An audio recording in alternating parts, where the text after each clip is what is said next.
Tuhan pagi hari ini mengingatkan kepada saudara dan saya untuk kita coba melepaskan, sehingga kita bisa bersahabat bagi semua orang yang ada di sekitar kita. Menghidupi panggilan Tuhan sebagai orang yang percaya kepada Dia, agar kita memiliki kasih yang dapat membedakan, yang dapat menyatukan perbedaan,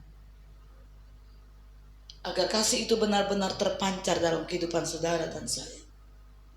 Makanya saya katakan kepada saudara, tidak gampang untuk kita mengampuni. Tidak semudah kita membalik telapak tangan. Namun saudara, Tuhan ingin agar kita bisa melepaskan pengampunan. Dari pengalaman-pengalaman yang kita alami, bukan yang saya alami, tapi kita semua pernah mengalami. Ketika kita melepaskan pengampunan atau memberikan pengampunan, maka kita akan merasakan ada satu kelegaan dalam kehidupan kita. Ada satu damai sejahtera, ada satu sukacita. Saudara, kita bisa tersenyum dengan melepaskan pengampunan, walaupun dengan rasa sakit. Saya percaya saudara, kita sudah menyenangkan hati Tuhan.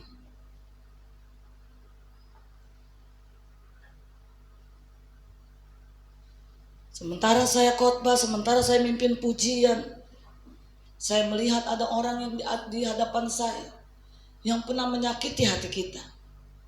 Saudara, konsentrasi kita akan pudar. Ya. Mulut dan tangan kita memuji Tuhan, tapi hati kita penuh dengan kedongkolan, saudara. Saya yakin kita kehilangan sukacita. Kita tidak bisa memimpin pujian dengan bergerak dengan bebas, dengan leluasa. Kita suruh jemaat untuk bersukacita, tapi kita sendiri ada kebencian dan kedongkolan, saudara.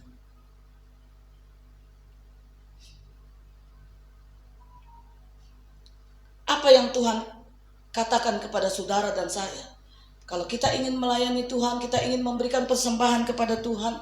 Tuhan bilang di dalam Matius 5 ayat 24, firman Tuhan mengatakan, tinggalkanlah persembahanmu di depan mezbah dan pergilah berdamai dahulu dengan saudaramu, lalu kembalilah untuk mempersembahkan persembahanmu.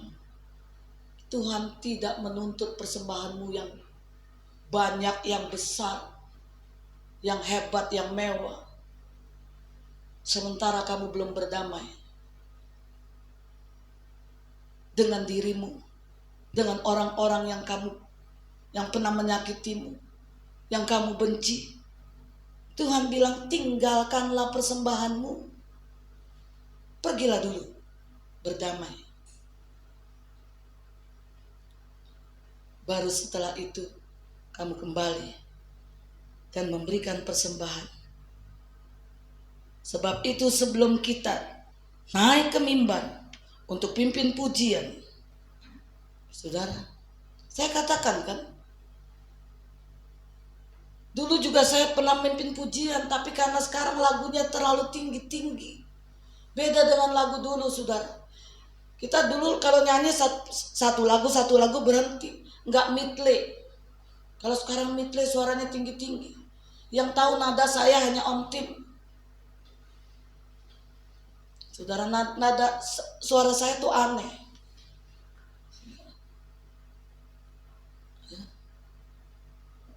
Sekarang saya nggak sanggup, saudara, lagunya tinggi-tinggi. Kalau mau mimpin pujian aja nggak asal aja, saudara. Jangan kita pikir karena suara kita bagus, kita tahu lagu-lagu, kita asal comot. Tidak, saudara.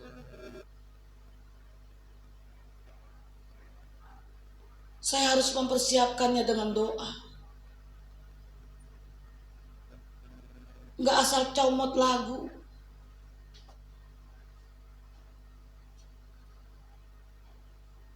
Karena kita merasa suara kita indah. Kita merasa kita pintar. Tidak. Tetap kita harus persiapkan diri kita agar kita memberikan yang terbaik untuk Tuhan. Makanya selalu saya ingatkan kepada guru-guru sekolah minggu, kalau untuk memberikan persembahan atau memberikan satu pertunjukan untuk di acara ulang tahun kah, di acara Natal kah, kita bisa mengajar anak-anak kecil untuk memberikan yang terbaik. Coba lihat ke dunia luar sedikit. Berapa banyak anak-anak TK, anak-anak kecil, dia bisa diatur dengan baik. Bukan asal-asalan. Kalau kita tidak tahu keterbatasan, kemampuan kita ini terbatas, kita jangan mempersiapkannya hanya 2 bulan. Apalagi pertemuannya hanya seminggu sekali. Berarti hanya 8 kali pertemuan. Itu tidak masuk di akal, saudara.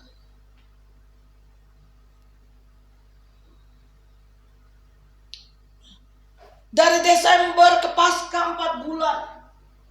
Sudah mulai itu dari Januari. Saya sudah ingatkan berkali-kali. Januari kita sudah pikirkan bagaimana kita melatih anak-anak untuk tampil. Dari April sampai Agustus di ulang tahun. Sudah 4 bulan. Dari Agustus untuk Desember 4 bulan. Kita jangan merasa kita hebat. Dengan 2 bulan cukup. Yang ada penampilannya tidak menyenangkan hati Tuhan, apalagi menyenangkan penonton.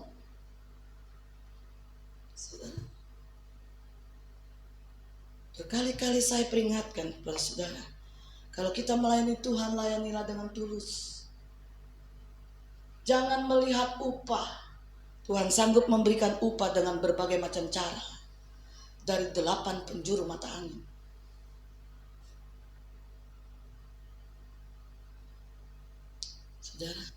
Saudara lihat kan? Saya bisa berdiri di hadapan saudara. Kadang-kadang saya bosan ngomong berkali-kali. Seluruh keuangan saya ada di tangan Mika. Saya nggak pernah pusing dan saya tidak pernah curiga. Kenapa saya katakan saya nggak pernah curiga? Karena waktu saya jadi pegawai pun saya hidup benar. Saya tidak pernah berusaha untuk ngentit atau bekerja kalau dilihat oleh bos. Saya ingat berkali-kali Mika sudah. Urusanmu dengan Tuhan. Kalau kita suka curiga dengan orang di sekitar kita, berarti kita pernah melakukan hal apa yang kita curigakan. Saudara nggak percaya, tanya Mika. Dari keuangan gereja sampai keuangan saya pribadi.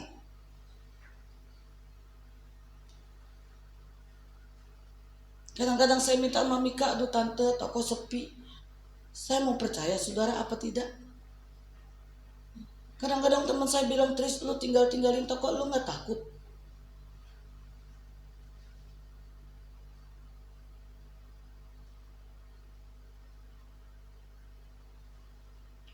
Saya gak pernah takut, saudara. Karena hidup saya ada di tangan Tuhan.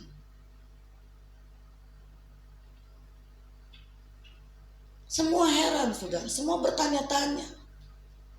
Bahkan anak saya sendiri bertanya sama Mika, gue heran ya Mik, nyokap kok duitnya banyak aja katanya. Mika aja heran ya gak pernah ngasih duit sama saya, saudara. Ada saja berkat itu datang mengalir dengan caranya Tuhan.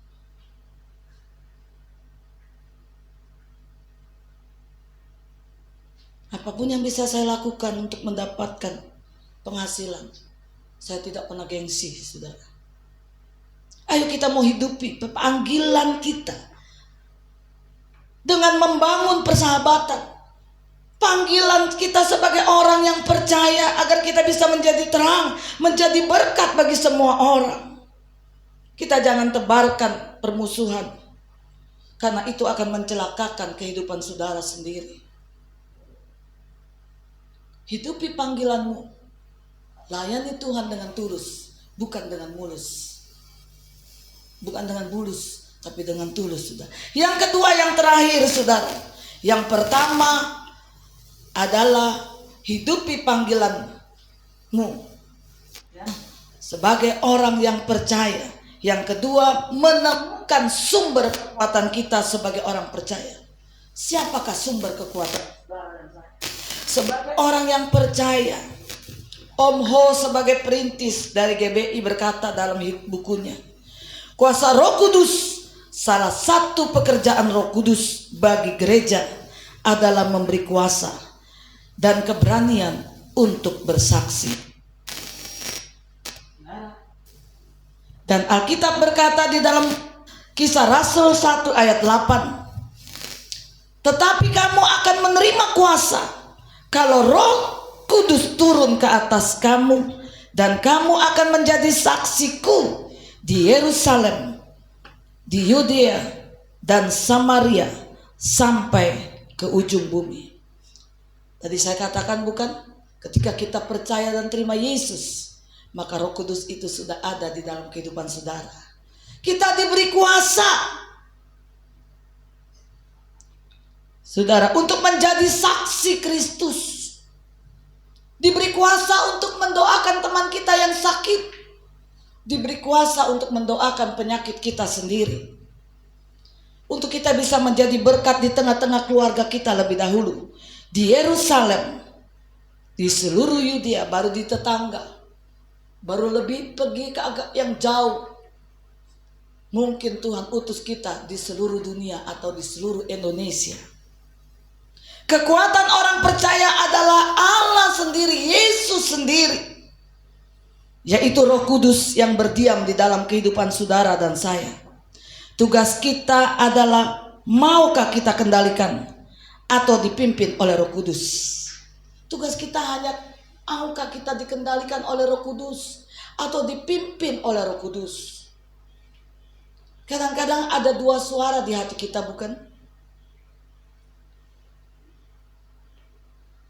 Ada suara roh. Mana yang saudara pilih? Bisakah kita mengendalikan emosi kita? Bisakah kita mengendalikan kemauan kita? Karena itu yang sangat dibutuhkan di dalam kehidupan kita adalah kita memiliki hati yang taat, hati yang setia, hati yang mau dibentuk. Saya tahu gak gampang. Bisakah kita belajar mentaati perintah Tuhan?